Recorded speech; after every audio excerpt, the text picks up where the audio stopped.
નમસ્કાર દર્શક મિત્રો, મા આશાપુરા ન્યૂઝ કચ્છી ટીવી સમાચાર અને વન ઇન્ડિયામાં આપનું સ્વાગત છે। મિત્રો, આજે એક એવી વિભૂતિ સાથે મુલાકાત કરવાનો મોકો મળે છે। સામાન્ય રીતે ન્યૂઝ ચેનલમાં સમાચારો એ ક્રાઇમને લઈને અમારે સમાચાર બનાવવા પડતા હોય, એ અમારી મજબૂરી છે, પણ આજે એ અમને પણ ગમશે અને તમને પણ ગમશે એવા એક સમાચાર, એવો એક સંદેશ આપના સમક્ષ પહોંચાડવાનો એક આજે પ્રયત્ન કરી રહ્યા છીએ। અને લહેરિયા હનુમાનજી એ તો આપ એક જાણીતું સ્થળ છે અને બાલકદાસ બાપુના માધ્યમથી અનેકવાર અહીંયા ઇન્ટરવ્યૂ છે, પણ આજે એક અલગ મુલાકાત જે છે એ ભગવદ્ગીરી બાપુની અને સંધ્યાગીરી આશ્રમ જે છે એ આપ સૌ એનાથી વિદિત છો।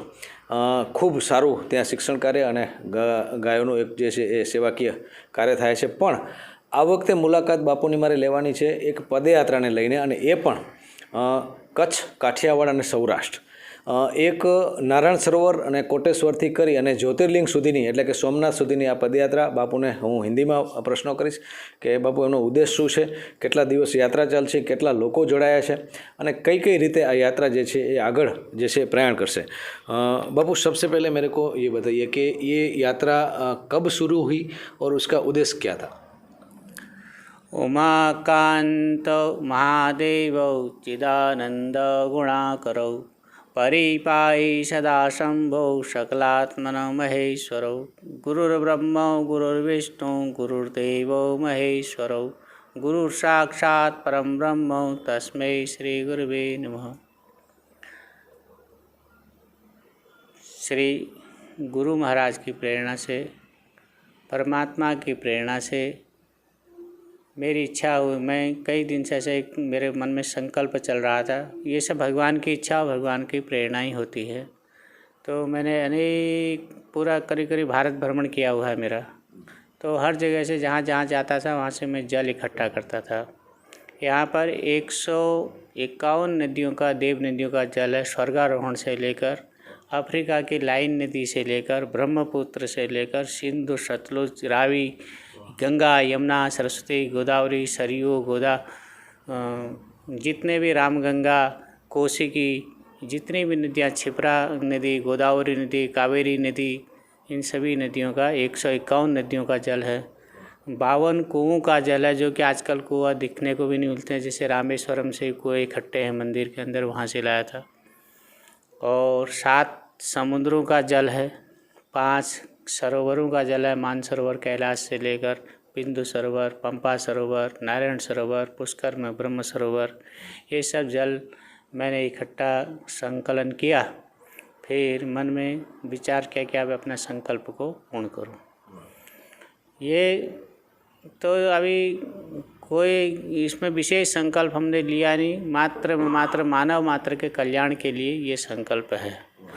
जैसे कोरोना जैसी महामारी है, इस टाइम अनेक प्रकार की जो उत्पात हो रहा है, उत्पात की शांति के लिए देवता के शरण के सिवाय कोई अन्य चारा नहीं है। आज एक बीमारी को ठीक करने के लिए अनेक बीमारी पैदा हो जाती हैं एक दवाई से। एक बीमारी को ठीक करो, दूसरी बीमारी पैदा हो जाती है। तो उसके लिए एक ही हरि शरण में जाओ, भगवान शंकर के शरण में जाओ, क्योंकि शंकर ही सबका दुख को हरण कर सकते। इसलिए हमने इस समुद्र के किनारे से, दक्षिण समुद्र के किनारे से, उत्तर समुद्र होता होगा ना जी, सोमनाथ ने नारायण सरोवर उत्तर होता होगा। उत्तर समुद्र से दक्षिण समुद्र में श्री सोमनाथ महादेव तक ये जल यात्रा चालू की। इसमें हम लोग जब चलते हैं, सुबह जहाँ से प्रारंभ होती, वहाँ से जहाँ तक हमको आज मुकाम करना हो, विराम करना, वहाँ तक अखंड राम धुन, हरे राम राम राम हरे हरे, हरे कृष्ण कृष्ण कृष्ण, इस मंत्र का जाप निरंतर चालू रहता है। बीच में शिवार्चन होता है। पौराणिक जितने मंदिर हैं, जैसे अभी पूरेश्वर, पीछे कमलेश्वर दयापर में, तो इन जगह में लघु रुद्र हुआ, श्री माता का मठ आशापुरा मंदिर में नौचंडी हुई और होमात्मक चंडी पाठ हुआ। और श्री कोटेश्वर से हमने पूजा चालू करते करते नित्य निरंतर लोगों को हम नए सबको आरती में भाग लेने का मौका देते हैं। सबको पूजा में भाग लेने का, उनसे कोई दक्षिणा नहीं, कोई अपेक्षा नहीं, मात्र उनका भाव शिव के प्रति आकर्षण हो, शिव के प्रति झुके, यही भाव से उनसे पूजा करवाते हैं। कोई छुआछूत का उसमें भेद नहीं है, कोई पैंट पहन के आया, कोई हाथ धो के नहीं आया, कोई बात नहीं, उसका भाव शुद्ध होना चाहिए। इसलिए हम उनसे आरती पूजा करवाते रहते हैं। और आप क्या पूछ रहे थे? મિત્રો બહુ સરસ વાત કરી બાપુએ, કારણ કે શંકર શિવની જે છે એ લીલા આખી અનેરી છે અને એની અંદર ભાવ જે છે એ ખૂબ મહત્ત્વનો છે અને બાપુએ પણ એ જ વાત કરી છે કે ભાવ જો અંદરનો હશે તો જે છે એ પૂજા કરવા માટે લાયક છે। बापू मेरे को ये जानना है कि आप ये यात्रा कब शुरू हुई नारायण सरोवर और कोटेश्वर से, और जो अभी एक अभिषेक भी होने जा रहा है, अभी मेरी बात हुई यहाँ पर आगे कोई काम है, ये हमारे त्रिवेदी साहब ने बताया, तो कैसे कैसे मतलब आगे ये यात्रा जाएगी और कब वहाँ पहुँचेगी सोमनाथ? हमने मकर संक्रांति को नारायण सरोवर में सरोवर की आरती पूजा, श्री त्रिकमराय भगवान का अभिषेक और श्री महादेव जी का अभिषेक चालू करके, और उसी दिन श्री कोटेश्वर भगवान का प्रारंभ पूजा किया, अभिषेक किया। उसके दूसरे दिन 15 तारीख को मकर संक्रांति के दूसरे दिन 15 जनवरी को ये यात्रा प्रारंभ हुई।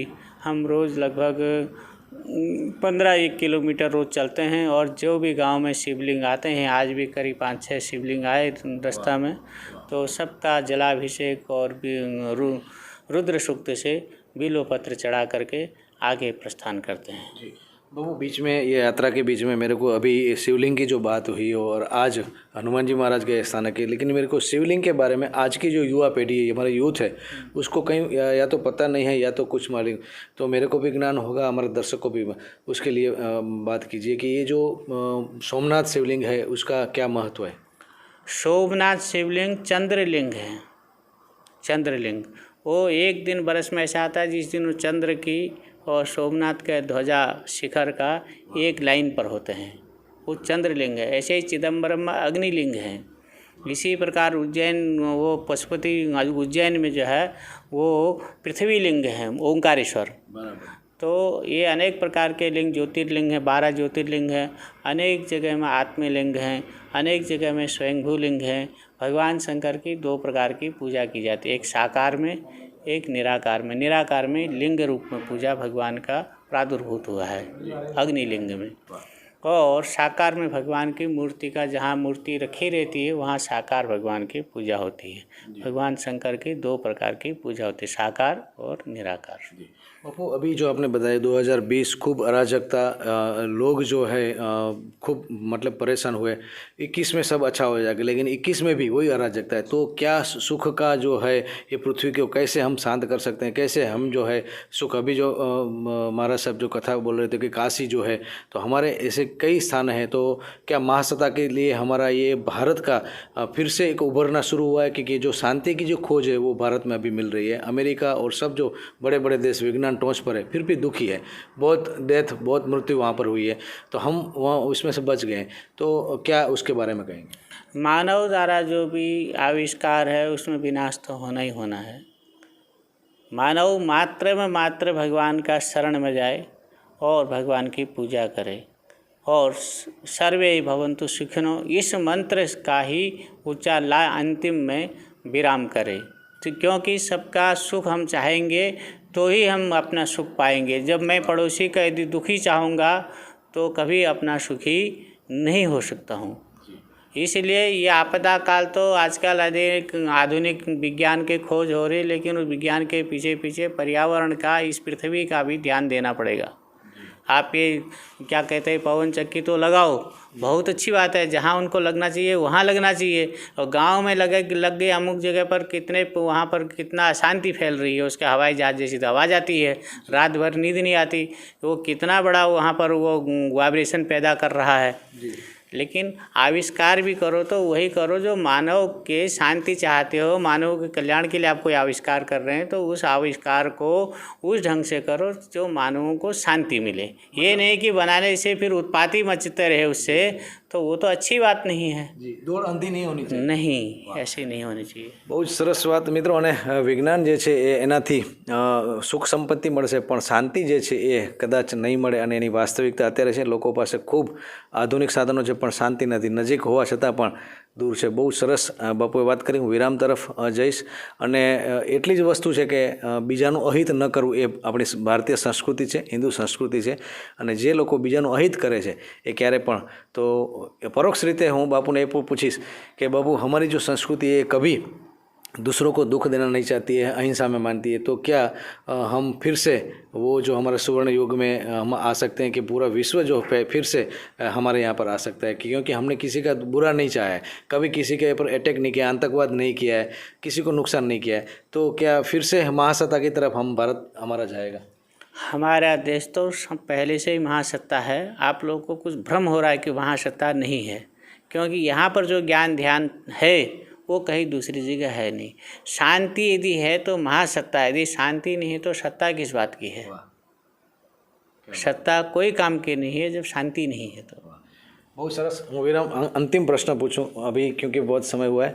हमारा सब क्या संदेश देंगे हमारे दर्शकों को कि अभी जो ये समय में हम कैसे स्थिर रह सकें, क्योंकि आपने बोला कि अध्यात्म धर्म के बिना शांति नहीं है, तो हमारे जो दर्शक हमें देख रहे हैं आपको, तो क्या कहेंगे उसके के लिए अभी कि सुख और शांति कैसे मिलेगी?